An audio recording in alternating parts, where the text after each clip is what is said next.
Hey guys, thanks for tuning in to another video on ForgottenWeapons.com. I'm Ian McCollum, and I am joined again today by our Gospel of the Gauge shotgun whisperer Matt Haught from Sym-Tac. And we've got our 1897 trench gun here today, but along with it we have a box of US Property World War II era Buckshot. And we're going to find out how this actually shoots with the original ammo. So Matt, of course, during World War I, initially there were some problems with paper cartridges, paper-hulled cartridges. Mm-hmm. And then basically right by the end of the war, they went, we should have brass cased, full brass. And they made it and they procured it, and then it basically didn't get to the front in time for use. Yeah. And then when World War II started, they used up all that stuff fairly quickly. I think they'd mostly had it gone by the time it started. They burned it all up in interwar training and replaced it with paper because it was cheaper. And it was the Depression. Yeah. And you know, for the stuff they were using these for during the interwar period, it wasn't that big a deal. It was mostly guard duty and stuff in the US. And so they start World War II basically with paper-hulled ammo again. And a second time, they quickly discover in the Pacific, right, that's right, that stuff has problems. You know what we should do? We should get brass-hulled ammo. Which took them till like 1945. Yeah, and they procured it in like March of 45, and it once again really didn't have a chance to do anything. So this is the ammo that was basically always actually used with these trench guns. And we have a box of original Remington Kleanbore double-aught buckshot. Mm-hmm. So some of this, the Army did buy some ammo specifically packaged for the Army, but mostly what they used was just commercial off-the-shelf ammo. There were no special specs to it. They would just mark it US Property. There were several different ways they did that. Here we just have that ink stamp across the front of the box. So how do you think this is going to do at 10 yards out of a cylinder bore trench gun? I think it's going to pattern what we in the modern world would call poorly. Okay. I think it's going to be fairly wide, inconsistent, but you never know. I mean, literally every shotgun barrel is unique. They all shoot a little differently, but I mean, that stuff is, as far as I know, just a fiber wad, a bunch of soft lead pellets stacked up together, no buffering, no plating, no shot cup, no nothing. So it's just going to go, work great in, inside a trench, but probably not going to be of much use past about 25 yards, I would guess. All right, well, we're going to try it.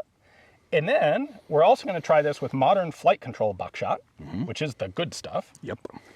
And then we've also got one of your SymTac guns, and we're going to try the original ammo in that. Just get a feel for from our results, what's the fault of the ammo, what's the fault of the gun, and we'll play around with some other cool stuff. So, shall we dig into it? Let's. Oh, that's tight. Oh, that's worrying. Yeah. So they talked about the paper-cased ammo would swell up. It didn't like humidity. Yeah. Well, there's not much humidity here, but I don't know where that ammo's been for the last 80 years. Well, and imagine you're, some poor guy in World War I, and you're in a trench filled with muddy water, and you're crawling through mud, and you're crawling through maybe some wet grass in the middle of the night, sneaking up on a German position to do a little trench raiding, and you haven't been issued any kind of carriage gear, haven't been issued any pouches, you just got like a handful of these, stuck in your trouser pockets like you're back home on the farm. Yeah. You can see why these things cause problems. Yeah. All right, well, you're going to run around to that. Ugh. I'm going to run a round of it in your SymTac gun. Same stuff. So you take the left side and I'll take the right side. Let's see how they do. All right. Fire away.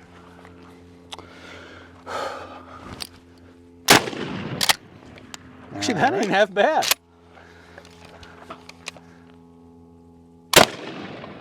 I'll be damned. I'll be damned. Didn't see that coming, did you? No. Let's show the folks.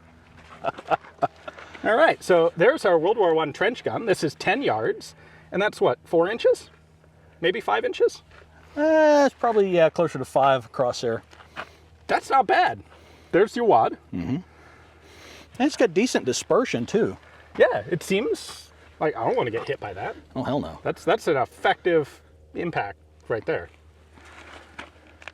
The modern gun, though, it has a little more spread. I'd like to see more rounds put through it to get a more, statistically viable sample. But again, you can see it doesn't have that donut effect. Yep. That's that Vang barrel at work. Yep. So yeah, this has a Vang Comp cut barrel. It's also ported, but that shouldn't have any impact on on the patterning here. And my wad went, I don't know where, but up, above, or below, or way off to the side. God's only know. All right, Matt, you're up. Let's see how it does with a round of modern flight control. Well, it went into the chamber a lot easier. That's a good start. Yeah, it is. All right, I'm going to aim for the left side of the target. Hey, yeah, flight control does flight control things. Okay, let me do this one, and then let's talk about why flight control does flight control things. Yes. So this is the modern gun. This is the SymTac gun. That's flight control. That's the wad. That's 9 pellets. Yep. And in the trench gun, like, it's even tighter still. Yeah, that's... And then you can see the wad hit sideways here. Yep. You can actually see the little drogues at the back end of the wad that pull it off the shot column. Yeah. I mean, that's basically one giant frangible slug at this point. Yeah. So what is it about flight control that does that? What's the magic? So they have a couple of things. One, they licensed a wad technology that's different than anything that we've seen before. It stays on the shot column longer, and it peels back away using these little drogues at the back of the wad for a more uniform pullback. Okay. So it stays in the wad longer. It is a little cleaner in its separation. Flight control also uses a plated buckshot and a granular extruded, what they call Grex buffering material. All of this serves to reduce pellet deformation. Okay. When pellets get deformed out of round, their aerodynamics get screwed up and they go wonky places. The closer they are to round, the closer they fly to straight ahead. I'm really impressed with how that gun's turning out. Yeah. Like, every shotgun is sort of its own unique special snowflake. Yeah, absolutely. But that one's darned good. Yeah, that's a good barrel for this load. It likes that load, and it really likes the flight control. Why don't we move this back? You want to try 25 yards? Yeah. Let's see what this will do with original buckshot at 25 yards. Yeah, I mean, in the documentation, in the field reports from World War I, they said that at 100 yards it's useless. At 50 yards, it had like I think what I saw was like an 8-foot spread in one account, and they said the pellets are still powerful enough to disable a man, but and they said at close range it will definitely kill. Okay. Well, So. let's find out. Yeah. Yeah. All right, Matt. 25 yards. Let's see what we can do here. That one at least went in a little easier. Yeah.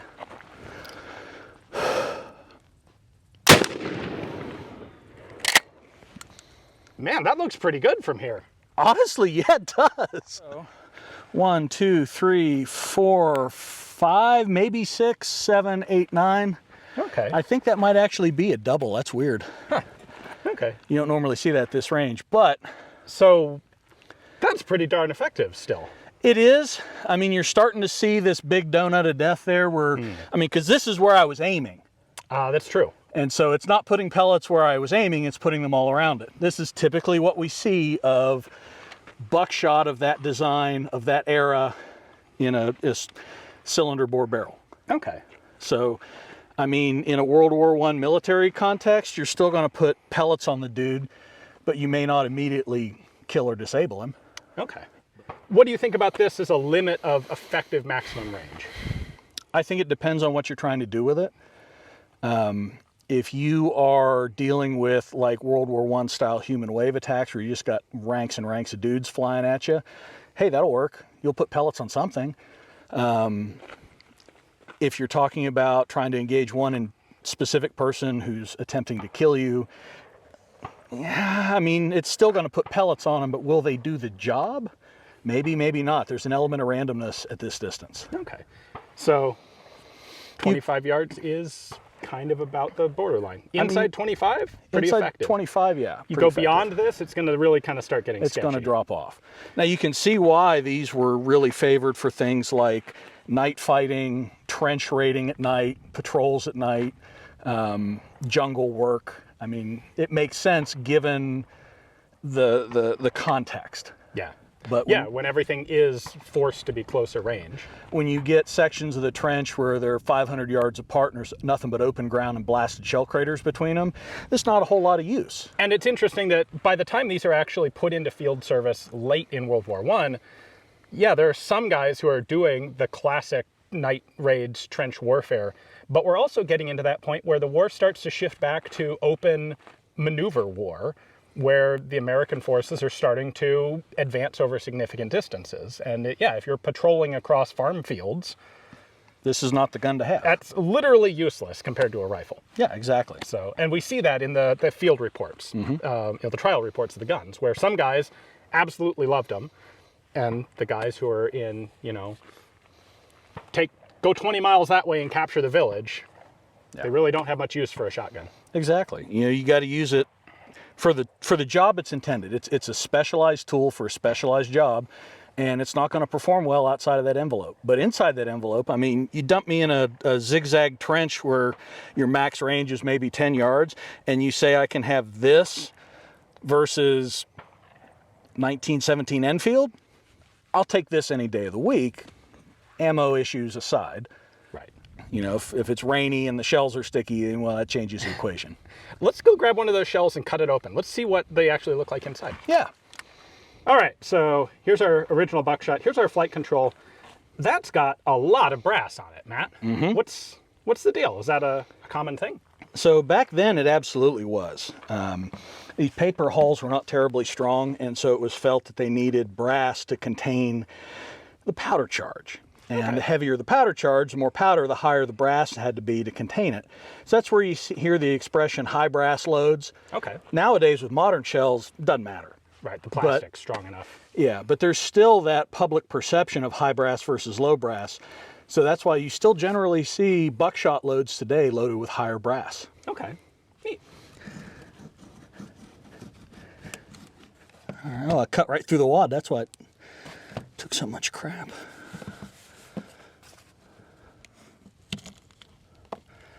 So yeah, you can see it's just a pile of pellets inside just a there. pile of soft lead pellets. You got a cardboard wad at the top to seal up the roll crimp.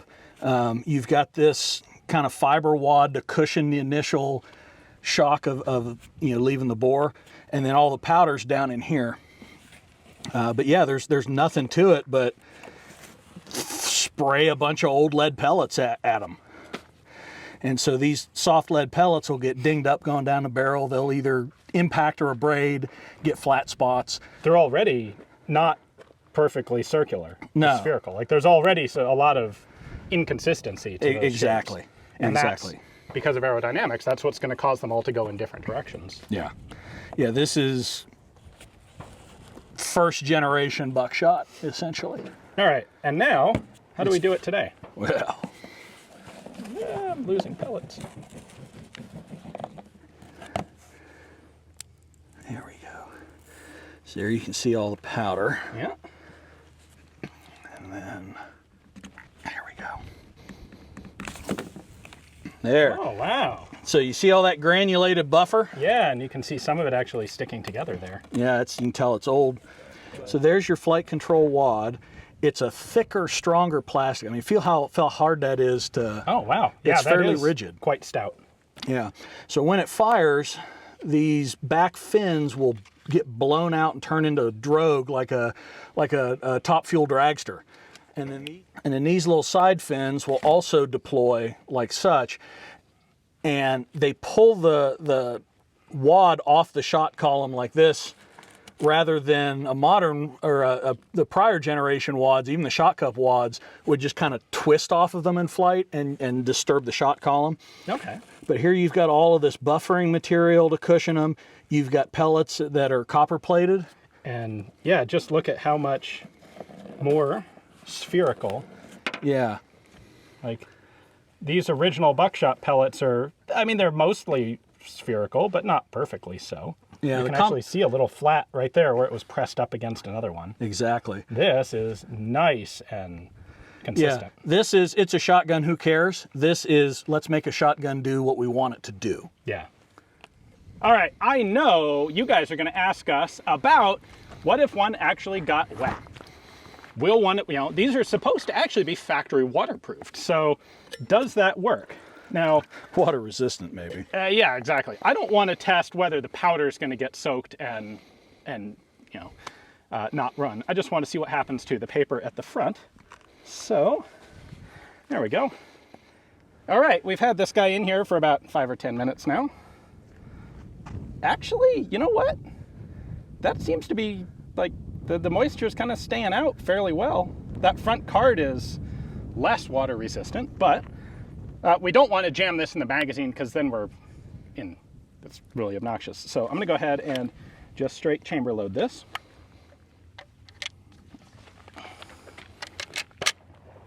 You know what?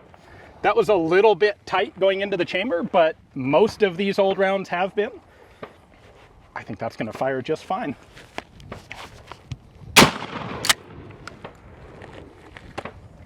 So you know what, Matt? That water resistant thing kind of was, at least a little bit. Well, yeah, I mean, they were designed to resist it a little bit, but I bet you if you're out in the field day in and day out, and you got those things rubbing around in a pocket, rubbing that wax coating off of them over time, and you know, constant humidity. One of the World War I complaints was not just water, you know, damages the shells, but also, you know, they go out on a patrol and maybe not have to shoot anything and come back and unload the gun. Yep. And you've got the same shells and you reload it and unload it and reload it, and that repeated load unload cycle. It deforms them, wears them, strips the coating off of them.